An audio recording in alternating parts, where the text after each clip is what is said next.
Saudações a todos, meu nome é Alan Trindade, esse é o Resenha Oculta.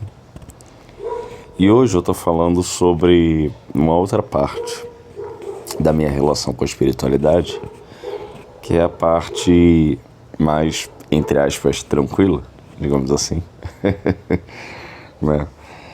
Na qual foi o caminho pelo qual basicamente eu descobri a magia.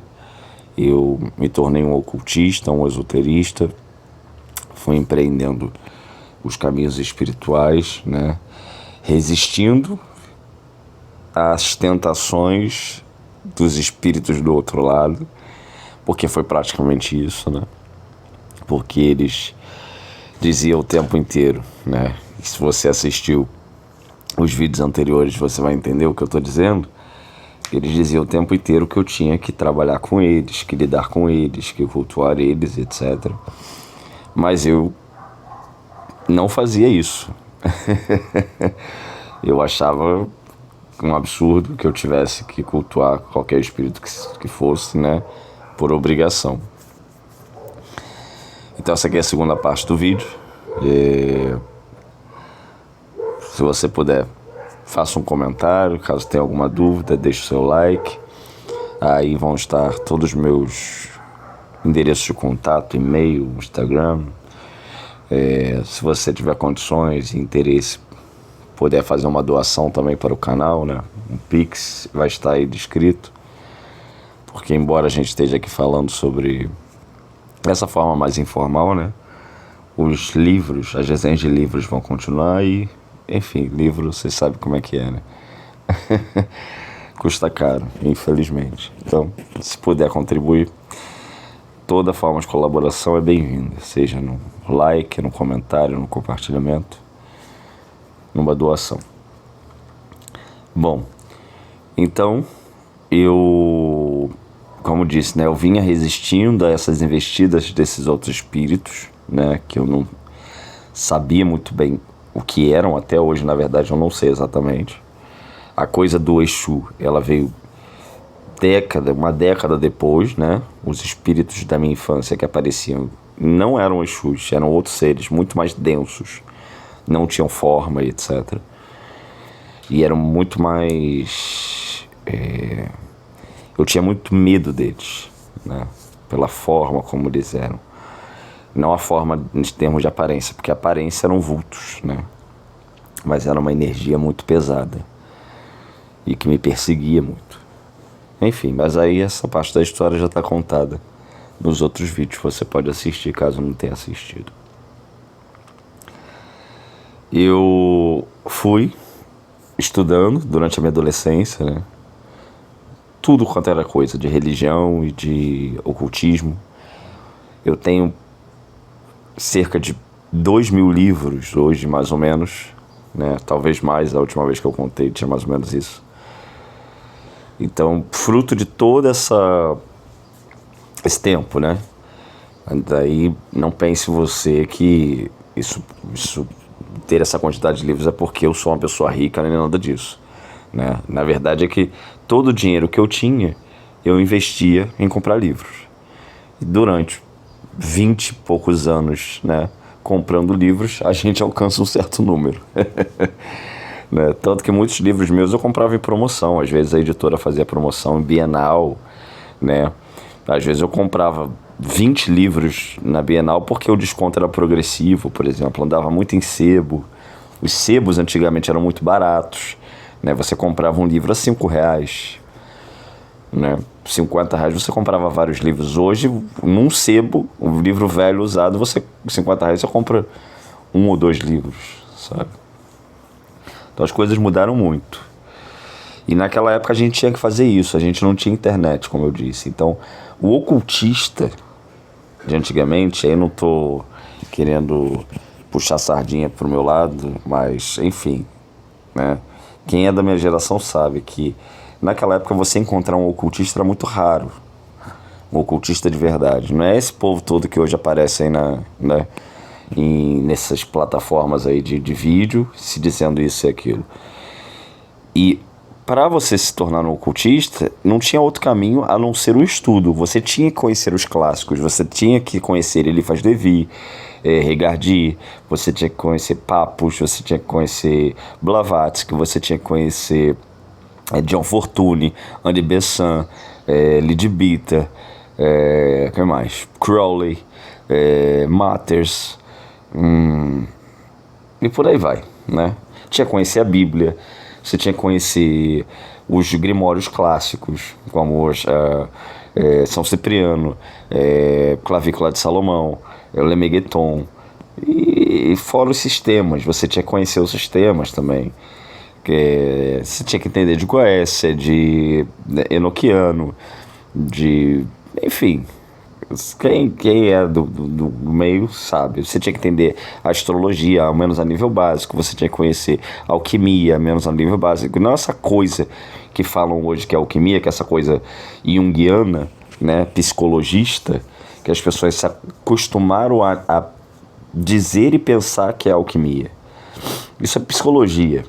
A alquimia, ela é operacional, ela é laboratorial. É você pegar tubos de ensaio, né, misturar substâncias ali dentro para fazer transformações. É dentro desse processo que a transformação do indivíduo ocorre. A alquimia, ela sempre foi uma ciência, um conhecimento tradicional que deixou claro que era a necessidade de que os opostos, né, os lados fossem conciliados, ou seja, a gente lida com a matéria e dessa forma lida com o espírito, né? É através da transformação exterior que ocorre a transformação interior. É através da oração dentro do laboratório, né, das práticas das transmutações, da modificação das substâncias externas, que as substâncias internas do indivíduo se modificam. Mas hoje, muita coisa mudou, né? Eu me sinto meio velho falando dessa forma, mas é verdade. Eu dei a sorte de pegar a geração anterior e conhecer pessoas maravilhosas, gente com muito mais intelecto que eu, né? Que vai muito provavelmente concordar com isso que eu estou falando. Porque são pessoas, né, que também passaram pelos mesmos processos, que também fizeram os mesmos sacrifícios de estudo, né, de dedicação, para hoje terem algum conhecimento, né, e poderem se dizer de fato ocultistas. Porque isso se dá por reconhecimento de pares, né? É muito fácil a pessoa falar que é bruxo, que é mago, né, que é ocultista. Qualquer um que tem boca pode falar isso. A questão toda é: quais são suas capacidades intelectuais, no sentido de saber citar as obras, saber explicar de fato com profundidade este ou aquele autor, esta ou aquela história daquela sociedade secreta, e por aí vai, né? Pode parecer pedante? Pode. Pode parecer snob? Pode. Mas é a vida, né? O ocultismo é um corpo de conhecimento. A prática do ocultismo, ela é diversa, né? Mas quando a gente fala de ocultismo, a gente está falando de um conjunto de conhecimentos, de saberes, né? E quando a gente fala de saberes, a gente está falando de intelectualidade, né, de coisas que são aprendidas através do estudo, da prática e tudo mais. A pessoa às vezes pode ter muita prática, mas não ter conhecimento. Então ela sabe fazer, mas ela não sabe explicar, né? Isso não é demérito, só que ela está numa outra categoria, que não é inferior, mas é diferente. Enfim. E aí, bom, durante esse processo eu fui cada vez mais vendo que eu tinha interesse por Telemann, por cada coisa nova que eu descobria sobre Telemann, e isso ia me despertando esse interesse. E eu fui me afastando cada vez mais do cristianismo, porque eu lembro que uma das coisas que mais me incomodava no cristianismo era o fato de que o Deus lá da Bíblia, aquele tal de Jesus, ele pregava pobreza, que a pessoa precisava ser pobre, e que se alguém fosse agredido, né, que essa pessoa tinha que convidar o outro a bater novamente, que era a questão da dar outra face. E eu achava isso um absurdo, né? Não entrava na minha cabeça essa concepção, porque eu olhava para a natureza e eu não via isso na natureza. Eu não via que a natureza ela tinha predileção pela pobreza, pela miséria, A pobreza sempre vem acompanhada, né, de dor, de sofrimento, de morte, de doença, de tudo que é ruim. E falo isso não só no contexto humano, né? A gente pode pensar, por exemplo, da pobreza de uma terra que não tem água, por exemplo. Ela não gera nada. Ela não gera vida, por exemplo, né? Assim como uma terra que é pobre em nutrientes, né? É a mesma coisa. As coisas não florescem, não nascem. É uma coisa feia, né? Tem um aspecto, uma coisa mórbida ali. E da mesma forma na questão humana, né? A gente vê o quanto a pobreza ela é nociva para o ser humano e para os animais, para todo mundo. Então eu não via sentido nas palavras, né, desse que chamam de Deus, né? Porque as pessoas chamam, né, muito mais pelo que elas acham que é do que pelo que elas estão lendo de fato. Porque muitas das vezes elas não leem, por exemplo, a Bíblia. Elas não sabem o que está escrito ali, né? Fora essa coisa de dar outra face, etc., a questão de agressão, a mesma coisa, para mim não tinha a menor conexão com a natureza. Porque se você chega e cutuca um leão, o leão não vai te dar outra face, ele te dá uma mordida, ele te mata, né? E isso não é desarmônico, né? A natureza, no seu estado puro, ela opera dessa forma, né? Com abundância, com equilíbrio, né? E cada um sabendo e respeitando a força e a potência que o outro tem, né? O potencial de cada um dentro do seu contexto. Então o leão, ele é muito poderoso, por exemplo, contra uma gazela, e a gazela sabe a condição que ela vive, que ela é uma gazela, e que ela é uma vítima, né, uma presa pro leão, e por isso ela não mexe com o leão. Mas o leão sabe, embora ele seja tido como o rei da selva, por exemplo, que ele não é páreo para um elefante, que é muito maior que ele, muito mais pesado, e é um herbívoro, né? Não come carne. E é um animal super inteligente e tudo mais. Então, a natureza, ela mostra isso, né? De que os seres, eles reconhecem a força, o poder do outro, cada um no seu contexto. Porque aquele que é o caçador, ele também pode ser o caçado, a depender do espaço que ele tiver, a depender dos seres que estiverem, né, em contato com ele. Até mesmo as formigas, por exemplo, né? Imagina, por exemplo, um animal desse, por maior que seja, caído, por exemplo, porque foi ferido, porque está machucado ou está com alguma doença e cai em cima de um formigueiro. Ele morre, né? Ou seja, aqueles seres minúsculos que são as formigas, né, são capazes de matar muitas vezes um ser gigantesco. Por quê? Pelo contexto. Então os seres sabem disso, a gente sabe disso, né? Então eu achava muito estranho toda essa desconexão que o cristianismo pregava, né? E essa coisa de que esse mundo aqui não é um mundo, o próximo que vale, né? E que gerou, né, tanto desequilíbrio no mundo, né? Guerras, né? A falta de respeito para com a natureza, os rios poluídos, rios que antes eram tidos como sagrados e por isso ninguém não sujava os rios, passaram a ser destruídos. A ganância humana alcançou níveis nunca antes vistos, por conta de uma religião e de um Deus que pregava, né, que ninguém precisava se importar com nada, além de um paraíso que ele prometia que viria um dia e que viria buscar os outros para levar para lá. Até hoje estão esperando. Enfim,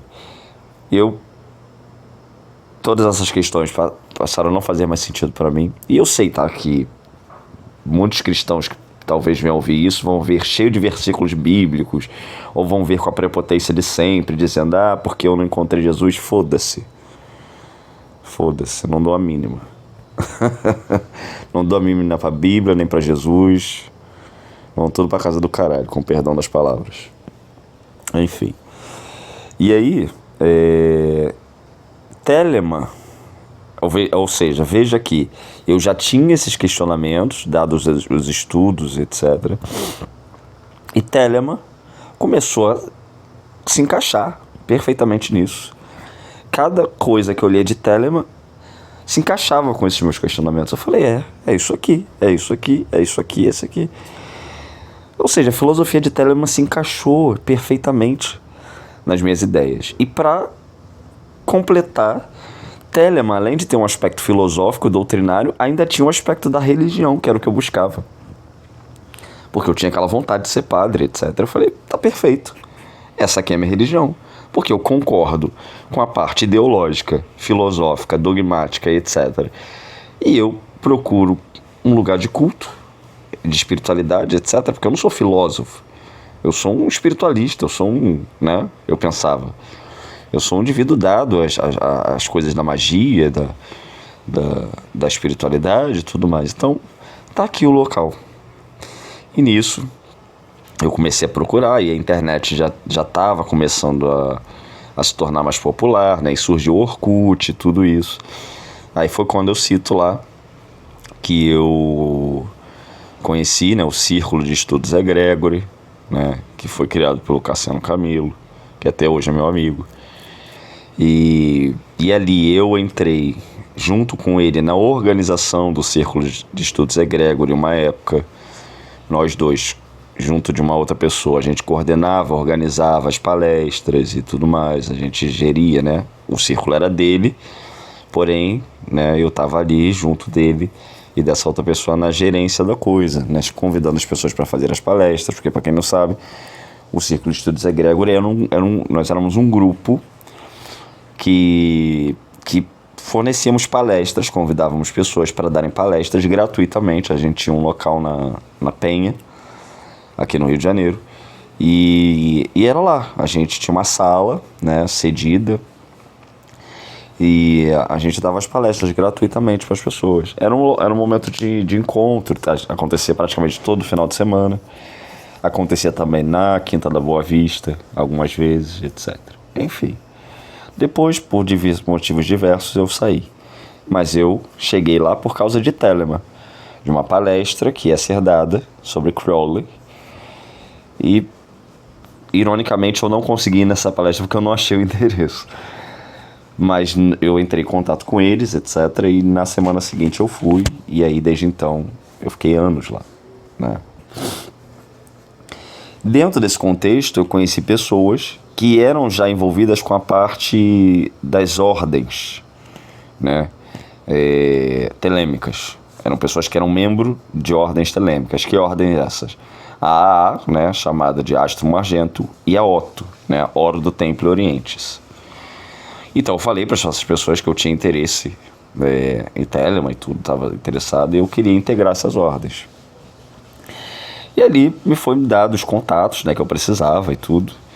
Entrei em contato com algumas pessoas e acabei solicitando admissão, né, entrada nessas ordens. Passei a frequentar encontros, por exemplo, da Otto, né, porque a ela não tem encontros, mas a Otto tem. Então, para quem não sabe a diferença, a Astrum Argento é uma ordem puramente espiritual, ela não é física. E aí não é opinião minha, é o que está escrito nos textos escritos por Crowley, ok? Então não existe encontro público da AA. Não existe reunião de membros da AA. Se alguém faz isso contra aquilo que Crowley deixou escrito, né? Porque está muito claro que os membros da AA não devem se conhecer. Ou seja, um membro da AA, da Astrum Argento, ele só deve ter contato com o seu superior,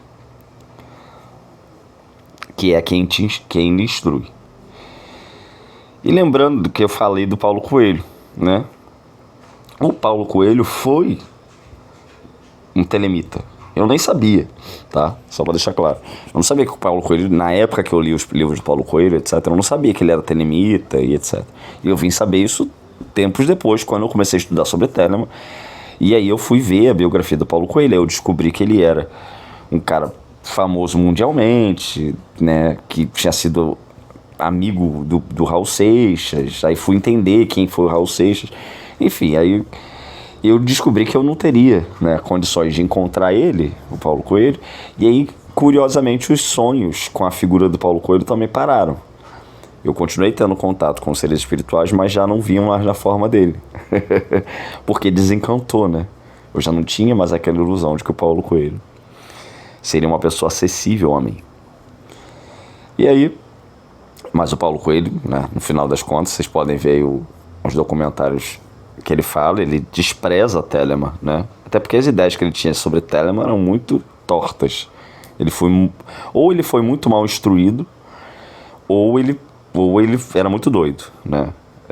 E a gente sabe que ele gostava de abusar de certas substâncias, então pode ter sido uma coisa ou outra, pode ter sido um combinado das duas. A questão toda é, a visão que ele tem de Telemann é muito torta. E enfim. E aí, eu entrei em contato com essas pessoas, me aproximei da Otto, ia nos encontros da Otto, porque a Otto, diferente da Astrum Argentum, ela é uma ordem física, né? Ela é uma ordem de encontros, que tem missa, que tem batismo, que tem encontros sociais, que tem encontros anuais, que, enfim, tem palestras. Então, na Otto, Telemann funciona de uma forma diferente, porque na Otto o objetivo ali é realmente ser uma espécie de igreja da comunidade, né? Da comunidade telêmica. É mais ou menos isso. Tanto que existe até uma igreja. Eu sou batizado, por exemplo, na Eclésia Gnóstica Católica, que é uma igreja que existe dentro da Otto, dentro da Ordem do Templo Oriente. Eu sou batizado ali, além de ser iniciado também na Ordem do Templo Oriente. Lembrando que eu não tenho mais conexões nenhuma com essas ordens, tá? Estou falando aqui de coisas de 15 anos atrás, né? Mas que hoje já não fazem parte mais da minha vida. Eu saí de todas essas ordens e tudo mais, né? Mas me mantive ali durante muitos anos, né? E qualquer comentário aqui não visa denegrir nem nada disso, mas contar que para mim eu tive motivos para entrar nessas ordens e me relacionar com o Telemann, e também tive motivos para sair anos depois. E um desses motivos era que, por exemplo, em relação a é que eu já tinha estudado bastante os Libre antes de entrar para A. Então eu conhecia muito de Telemann, né? Dos Libre, eu sabia citar os Libre, eu sabia versículos do livro da lei de cabeça, capítulos inteiros de vários livros sagrados, etc. Eu sabia fazer isso tudo. E uma coisa que me incomodava é que muitas das vezes o seu instrutor, ele tinha um entendimento sobre determinadas coisas, técnico, tá? Tô falando de entendimento técnico, menor do que o seu. A Astrum Argentum, ela tem essa brecha. Então, por exemplo, você entra como probacionista e você tem um neófito, que é o seu superior, né? Mas se o seu neófito entrou antes de você, passou pelo período de probacionista, ele é um neófito. E você, muitas das vezes, estudou muito mais do que aquela pessoa, né? Mas chegou depois. E aí aquela pessoa que tem menos conhecimento que você te instrui. E muitas das vezes isso causa certos ruídos, né? Então eu tive alguns problemas nesse sentido. Não estou falando de A nem B, mas estou falando de forma geral, porque aconteceu. Fora também que eu tive instrutor que saiu, se desligou da ordem, né? E eu fiquei meio que à deriva. Então, assim, foram várias complicações que eu tive no processo da A. E na Otto, né, chegou em determinado momento, alguns anos depois, né, de iniciado, que eu já não via mais muito sentido em continuar frequentando, né? O trabalho me exigia uma presença, né, que não facilitava a minha ida até a Otto, a participação, e a Otto é uma ordem muito física, muito de participação social, né? Eu já não estava conseguindo ter essa participação social com os irmãos. Ou seja, na A eu estava tendo problemas em termos, né, de entendimento com o meu superior, e na Otto eu já não estava conseguindo ir mais por conta de questão de trabalho, etc. A coisa não estava fluindo. E aí, então assim, a gente está falando de, né, uma década, sei lá. Isso eu passando esses anos todos praticando os rituais telêmicos, fazendo ritual menor do pentagrama, pilar do meio, pranayama, né? Eu conseguia fazer, por exemplo, uma sessão de pranayama que durava 1 hora, né? Só fazendo os círculos de respiração e etc. Fora várias coisas. Então, assim, a Astro Argento te dá um treinamento muito interessante em termos mágicos, né? Lembra que eu falei lá que o mago, ele é aquele que aprende, né? Por causa disso, existe o aspecto intelectual, mas existe o aspecto do treinamento espiritual. Você tem que, de fato, sentar e fazer coisas do tipo se concentrar, meditar, viajar no astral intencionalmente, etc. Uma série de coisas que você é levado a fazer, de fato, né? Para poder desenvolver determinadas capacidades espirituais, poderes, vamos dizer assim. Ou seja, não é uma coisa que vem do nada, é fruto de esforço. E aí, passados esses anos todos, né, eu vi que a coisa já não estava mais se encaixando na minha realidade. E surgiram outros questionamentos. A parte filosófica de Telemann, ela continuava. Eu continuo inclusive achando Telemann filosoficamente e ideologicamente a minha ideologia, a minha filosofia, em grande parte. Eu continuo compartilhando de muitos dos conceitos ali. Mas a parte prática, ritualística e etc. já não estava me satisfazendo mais. E quando começou essa questão que eu contei nos outros vídeos sobre os Exus, isso só piorou. Porque muitas das vezes eu brigava com os Exus no astral, como eu falei para vocês, né? Eu achava Exu assim, muito abusado muitas vezes para falar comigo, vindo com aquele jeito, com aquela risada de deboche, xingamento, etc. E eu não gosto de abuso. Eu não gosto de intimidade, do tipo de abuso com gente que eu não conheço. E para mim eram espíritos que eu não conhecia. E eu, como vim dessa educação espiritual europeia, de magos, etc., então o que os ancestrais ensinam é que se um espírito é muito abusado, você saca a espada e dá uma espadada nele. Não é assim? Você está lá dentro do círculo, o demônio está ali no triângulo, ou o espírito que seja. Se ele ficar de muito abuso, você joga uma macumba com a varinha nele, ou dá uma espadada, corta ele com a adaga e etc. Queima o sigilo dele no fogo. Enfim, não tem muita conversa, né, com o espírito abusado. E para mim, Exu e Pombagira eram muito abusados. Então eu olhava para eles e falava assim: olha, vocês não vêm de abuso pra cima de mim, não. Mas eles vinham. E aí, eu no astral sou um pouco mais, não sei porquê, né? Sou um pouco mais aguerrido do que aqui. E eu partia pra cima deles. E partia pra cima com varinha, com espada, etc.